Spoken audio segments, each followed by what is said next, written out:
ஆளுநர் உரையை டிடி மூலம் வெட்டி ஒட்டி ஒளிபரப்பு செய்ய முயற்சி நடந்ததாகவும் அந்த டிவிக்கு நேரலை கொடுக்க ஆளுநர் தரப்பில் இருந்து நெருக்கடி கொடுக்கப்பட்டதாகவும் சபாநாயகர் அப்பாவு குற்றம் சாட்டியிருக்கிறார். சட்டப்பேரவையில் இதுகுறித்து பேசிய சபாநாயகர் அப்பாவு, ஆளுநரின் இந்த முயற்சி தடுத்து நிறுத்தப்பட்டதால் அவரின் சமூக வலைதள பக்கத்தில் நெருக்கடி என்றெல்லாம் பதிவிட்டிருப்பதாக கூறினார். அதேபோல தேசிய கீதம் முதலில் பாடப்பட வேண்டும் என்ற கோரிக்கை வைப்பதற்கு ஆளுநருக்கு எவ்வித உரிமையும் இல்லை என்றும் அவர் விளக்கமளித்திருக்கிறார்.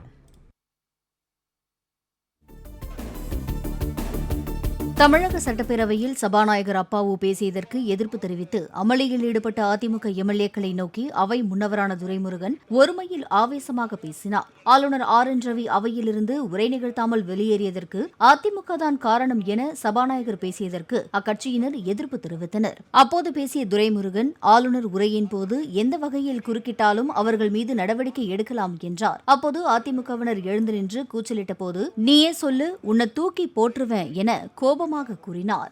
கொஞ்சம் மாண்புமிகு தலைவர் அவர்கள் சொன்னது போல, பொதுவா ஆளுநர் உரையில யார் குறுக்கிட்டாலும், எந்த மாதிரி குறுக்கிட்டாலும் அல்லது ஒரு மாதிரியான சவுண்டுகளை கிளப்பினாலும் அவர்கள் மீது நடவடிக்கை எடுக்கலாம் என்பதை மாண்புமிகு முன்னாள் அவையினுடைய அவையர் இங்கு தனபால் அவர் அமர்ந்திருக்கிறார்கள், அவரே சொல்லட்டும். நான் சொல்றேன். தமிழகத்தில் HMPVயால் பாதிக்கப்பட்ட இருவரும் நலமுடன் இருப்பதாக சுகாதாரத்துறை அமைச்சர் மா சுப்பிரமணியன் கூறியுள்ளார். சட்டசபையில் பேசிய அவர், இணை நோய் உள்ளோருக்கு இந்த வைரஸ் பாதிப்பால் தீவிரத்தன்மை ஏற்பட வாய்ப்புள்ளது என்றார். HMPV பாதிப்புக்காக சிறப்பு சிகிச்சை தேவையில்லை என்ற அவர், 3 முதல் 6 நாட்கள் ஓய்வெடுத்தால் பாதிப்பு சரியாகிவிடும் என்றார். ஃபெஞ்சல் புயலால் பாதிக்கப்பட்ட பயிர்களுக்கு இழப்பீடு வழங்குவது குறித்து கடலூர் மாவட்டம் வெள்ளியங்கால் ஓடை பகுதியில் உணவுப் பொருள் வழங்கல் மற்றும் நுகர்வோர் பாதுகாப்புத்துறை இயக்குநர் மோகன் மற்றும் கடலூர் மாவட்ட ஆட்சியர் CB ஆதித்யா செந்தில்குமார் ஆகியோர் பயிர்களை பார்வையிட்டனர். அப்போது விவசாயிகளிடம் விவரம் கேட்டறிந்த அவர்கள் பயிர்களின் வளர்ச்சிக்கு ஏற்ப பாதிப்பின் அளவை குறிப்பிடுமாறும் அதிகாரிகளுக்கு அறிவுறுத்தினர். வேலூரில் பாஜக நிர்வாகி விட்டல்குமார் கொலை வழக்கில் கைதான திமுக நிர்வாகி உள்ளிட்ட 4 பேர் குண்டர் தடுப்புச் சட்டத்தின் கீழ் கைது செய்யப்பட்டனர். கடந்த 16ஆம் தேதி விட்டல்குமார் கொலை செய்யப்பட்ட நிலையில் நாகல் ஊராட்சி மன்ற தலைவரும் திமுக நிர்வாகியுமான பாலா சேட், அவரது மகன் தரணிகுமார், கூட்டாளிகள் கமலதாசன், சந்தோஷ் ஆகியோர் கைது செய்யப்பட்டனர். கடந்த 20 ஆண்டுகளாக தேடப்பட்டு வந்த 6 நக்சல்கள் கர்நாடக முதலமைச்சர் சித்தராமையா முன்னிலையில் சரணடைந்தனர்.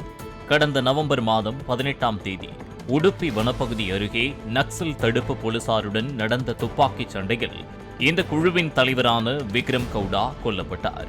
மற்றவர்களை சரணடையும்படி முதலமைச்சர் சித்தராமையா வலியுறுத்தி வந்த நிலையில் வேலைவாய்ப்பு உட்பட அவர்கள் வைத்த 10 கோரிக்கைகளையும் கர்நாடக அரசு ஏற்றுக்கொண்டதை தொடர்ந்து சரணடைந்தனர். நடிகர் அஜித்குமார் ஒரு வலிமையான மனிதர் என்று நடிகர் அருண் விஜய் தெரிவித்துள்ளார். கார் ரேஸ் விபத்து வீடியோவை பார்த்ததும் அதிர்ச்சிக்குள்ளானதாக தெரிவித்துள்ளார். மறுநாளே அவர் மீண்டும் பயிற்சி செய்யவிருப்பது வியப்பாக இருப்பதாகவும் அவர் தெரிவித்தார். ராமேஸ்வரம் அருகே தங்கச்சி மடத்தில் மீனவர்கள் கடலில் விடும் பயன்பாடற்ற பொருட்களை பயன்படுத்தி கைவினைப் பொருட்கள் தயாரிக்கும் பயிற்சியை MS சுவாமிநாதன் மீன் ஆராய்ச்சி மையம் அறிமுகம் செய்திருக்கிறது.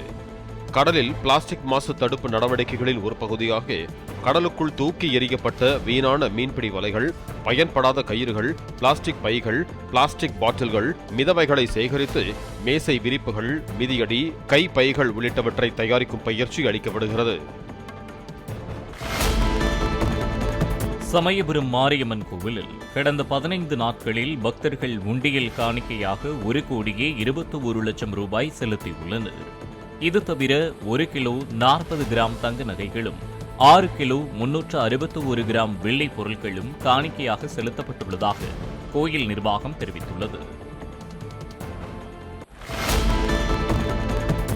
திருச்சி சமயபுரம் மாரியம்மன் கோவிலில் அன்னதான திட்டத்திற்கு பக்தர்கள் வழங்கும் நன்கொடை பணத்தை சுருட்டி போலி ரசீது கொடுத்ததாக கோவில் ஊழியர்கள் விஜய், ஆர்த்தி ஆகியோரை பணி நீக்கம் செய்தும் இந்துமதி என்பவரை இடைநீக்கம் செய்தும் கோயில் இணை ஆணையர் பிரகாஷ் உத்தரவிட்டுள்ளார்.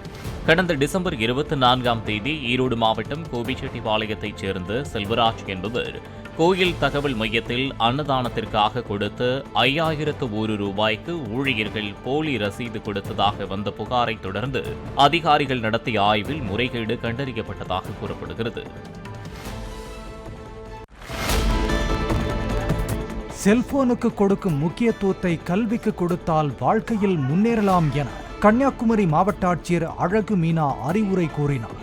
கருங்கல் அரசு மேல்நிலைப் பள்ளியில் ஆய்வு செய்த அவர் செல்போன் விளையாட்டுகளால் எந்த லாபமும் இல்லை என்றும் அறிவுறுத்தினார். ஜஸ்ட் மொபைலால என்ன பிரயோஜனம் இருக்கு? இன்னைக்கு பார்க்குற சினிமாவை நீங்க நாளைக்கு பார்க்கலாம். வாழ்க்கை வேற, என்டர்டைன்மெண்ட் வேற. பட் 22 இயர்ஸ் கழிச்சு நீங்க யோசிச்சு பார்ப்பீங்க நம்ம லைஃப்ல நம்ம எங்க இருக்கிறோம்னு சொல்லிட்டு. நெல்லை மாவட்டம் தெற்கு கள்ளிக்குளத்தில் உள்ள புனித அந்தோனியார் ஆலயத்தின் 96வது ஆண்டு திருவிழா கொடியேற்றத்துடன் துவங்கியது. 10 நாட்கள் நடைபெறும் விழாவிற்கான கொடி வான வேடிக்கை முழங்க ஊர்வலமாக எடுத்து வரப்பட்டது.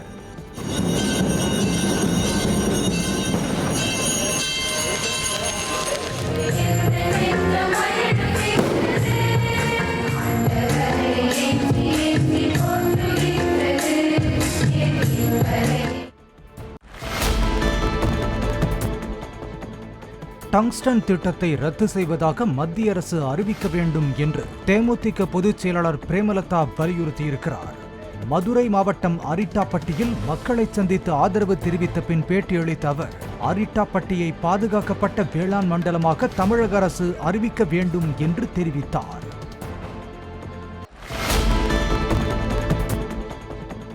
சென்னையில் போதைப்பொருள் விற்பனை வழக்கில் தேடப்பட்டு வந்த காவலர் அருண் பாண்டியன் கைது செய்யப்பட்டார். இந்த வழக்கில் அருண் பாண்டியனிடம் விசாரணை நடத்திய பின் அவர் தலைமறைவான நிலையில் தற்போது கைது செய்யப்பட்டு சிறையில் அடைக்கப்பட்டார். ராமேஸ்வரம் பாம்பன் கடலில் கட்டப்பட்டுள்ள புதிய ரயில் பாலத்தின் மையப்பகுதியில் அமைந்துள்ள செங்குத்து தூக்கு பாலம் துருப்பிடிக்காமல் பாதுகாக்கும் வகையில் ரசாயனம் கலந்த பெயிண்ட் பூசப்பட்டு வருகிறது.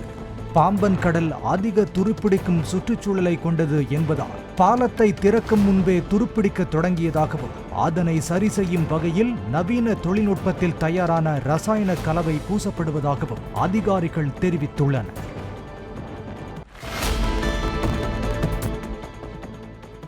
சென்னையில் 20 லட்சம் ரூபாய் வழிப்பறி வழக்கில் தலைமறைவான காவல்துறை SSI-யை போலீசார் தேடி வருகின்றனர். முகமது கவுஸ் என்பவரிடம் கடந்த மாதம் 17ஆம் தேதி பணம் வழிப்பறி செய்யப்பட்ட வழக்கில் சைதாப்பேட்டை காவல் நிலைய சிறப்பு உதவி ஆய்வாளர் சன்னி லாய்டு மூளையாக செயல்பட்டது தெரியவந்தது. 3 முறை சஸ்பெண்ட் செய்யப்பட்டு பின்னர் பணியில் சேர்ந்த சன்னி லாய்டு பல்வேறு முறைகேட்டில் ஈடுபட்டு ஏராளமாக சொத்து சேர்த்திருப்பதாக போலீசார் தெரிவித்தனர்.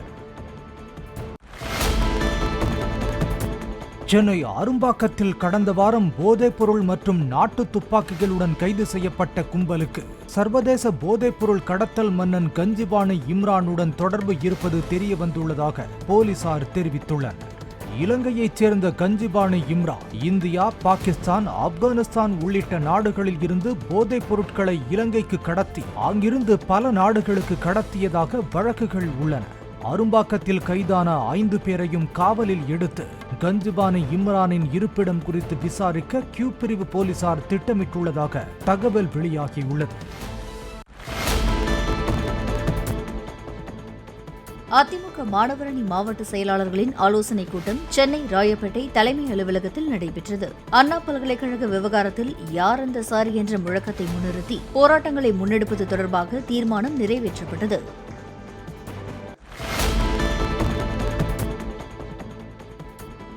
சிவகங்கை மாவட்டம் திருப்புவனம் அருகே காஞ்சிரங்குளம் கிராமத்தில் கருப்பையா என்பவரது வீட்டின் மீது பக்கத்து வீட்டைச் சேர்ந்த சக்தி கணேஷ் என்ற இளைஞன் மது போதையில் கல் எறிந்ததாக கூறப்படுகிறது.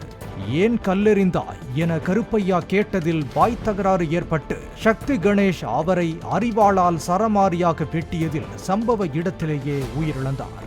கொலை செய்துவிட்டு தப்பிக்க முயன்ற சக்தி கணேசை போலீசார் விரட்டிச் சென்று பிடித்து கைது செய்தனர்.